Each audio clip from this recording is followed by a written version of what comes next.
एक गांव में एक आदमी रहता था, भोला सा था, बिल्कुल कम पढ़ा लिखा था, भोला था। उसका विवाह एक शहर की लड़की से हो गया। और शहर की लड़की से हुआ, पहले के ज़माने में ना शादी के सालों भर तक विदाई नहीं होती थी। विवाह हो गया, विदाई नहीं हुई, तो एक दिन ये मचल गया, अपनी माँ से बोला मैं अपनी दुल्हन से मिलना चाहता हूँ। माँ ने एड्रेस लिख दिया, फलाने जगह चले जाना। पहले चिट्ठी पहुँचाई कि दामाद जी आ रहे हैं ससुराल में फलानी ट्रेन से फलानी तारीख को। अब पत्नी को चिट्ठी मिली, ससुराल में चिट्ठी पहुंची, सब तैयारी है, दामाद जी आएंगे। अब माँ तैयार कर रही है अपने बेटे को, ससुराल जा रहा है, सुन ज़्यादा बोलना मत, ज़्यादा बोलेगा तो लोग समझेंगे बहुत मूर्ख आदमी है, इसलिए कम बोलना। तो उसने माँ से कहा, माँ कोई पूछेगा तो क्या कहूँगा, बोलना बस हाँ ना में उत्तर देते रहना, हाँ ना हाँ ना हाँ। जी माँ। माँ ने पूरी अचार बांध दिया, ट्रेन में खा लेना और सुनो समय से उतर जाना, ससुर जी मिलेंगे, ससुर जी के साथ चले जाना, ज़्यादा बोलना मत, ससुर जी कुछ पूछें हाँ ना कह देना। माँ ने कहा था सिंपल बात करना, ज़्यादा ना बोलना, और पत्नी से ज़्यादा मिलना मत, ससुराल में लोग देखेंगे अच्छा नहीं लगेगा। हाँ, पत्नी तुम्हारी बड़ी समझदार है। ठीक है माँ। बेटा ट्रेन में बैठा, ससुराल पहुंचा, स्टेशन में उतरा, ससुर जी रिसीव करने आए थे। ससुर जी ने बैग लिया, बैग ससुर जी लेकर दामाद जी को लेकर चले।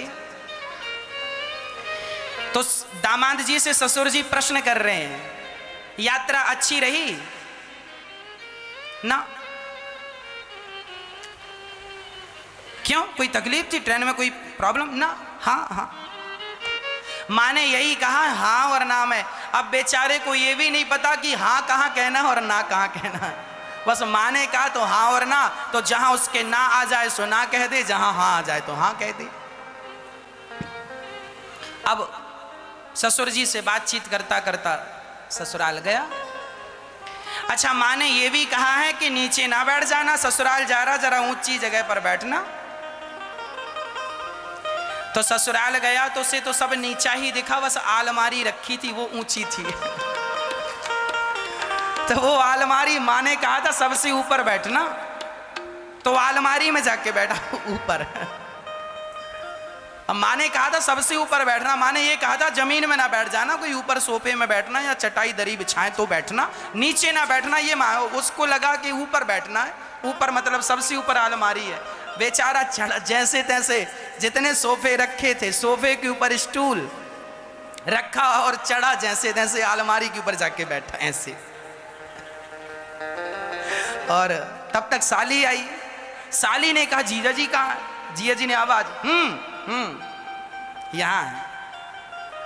अरे जीजा जी वहां ऊपर क्या बड़े मजाक किया हुआ? बोले हाँ हाँ हाँ, नीचे नहीं उतरना ना ना।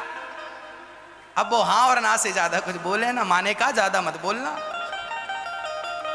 साली ने कहा हाथ मुंह धुल लीजिए, भोजन तैयार है।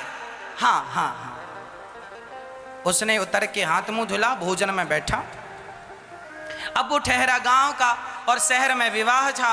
अब गांव की पूड़ियाँ और शहर की पूड़ियाँ दोनों अलग अलग होती हैं। शहर में लोग छोटी छोटी पूड़ी बनाते हैं, गांव में बड़ी बड़ी पूड़ी बनाते हैं, आपने देखा। अब वो बेचारा बड़ी बड़ी पूड़ी खाने वाला, अब उसकी पत्नी थाली लगाई और थाली लगा के परोसने लगी। उसके थाली में सब्जी अचार सब कुछ था, और पूड़ी उसने 4 रखी।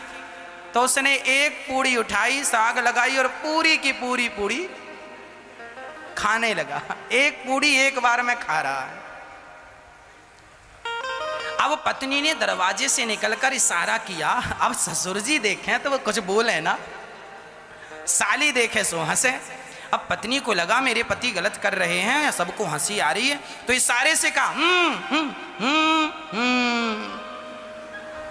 उसको लगा एक नहीं दो दो कह रही है खाने को। उसने 2 पूड़ी उठाई, साग लगाई और जो खाया मुंह बड़ा ऐसे बड़ा मुंह उसका हो गया। अरे पत्नी ने फिर बोला ना 2 को 4 भागों में डिवाइड करो, 4 बार में खाओ। वो कह रही है, उसको लगा कह रही है पहली बार ससुराल आए हो, शायद यहाँ की रस्म होती हो कि 4 इकट्ठी खाना है। वो उल्टा समझ रहा था। 4 इकट्ठी उठाए, साग लगाए और 4 एक बार में खाए और मुंह उसका समाये ना, पूरे मुंह में पूरी। अब पत्नी ने देखा 4 खा रहा है, ससुर तो देखते ही जा रहा है। और पत्नी ने देखा, हे भगवान कैसा पति मिला, बिल्कुल अनपढ़। तो उसके पति ने कहा, अच्छा कह रही है कि पहले 4 पूड़ी उठाओ और माथे से लगाओ। तो माथे से लगाए, फिर खाए। अब खाए, अब खा पी करके उसके ससुर जी बोले चलो जरा घूम के आते हैं। घूमने चले गए तो वहां एक नदी थी। तो उसने पूछा अपने ससुर जी से, ये क्या है? बोले ये नदी है। तो ससुर जी से पूछा, ये किसने खुदवाई? तो ससुर जी ने कहा, आधी तो तेरे बाप ने खुदवाई थी, आधी हमने खुदवाई। बोले कैसे? बोले हमने आधी ऐसे खुदवाई कि हमने अपनी बेटी तेरे से ब्याही, और आधी तेरे बाप ने कि तेरे बाप ने तुझ जैसा बेटा पैदा किया, दोनों ने मिलकर खुदवाई है। तो हंसने के लिए कोई भी बहाना हो अच्छा है। कुल मिला के हमें हंसते रहना चाहिए, हंसने के बहाने हमें नहीं गंवाने चाहिए।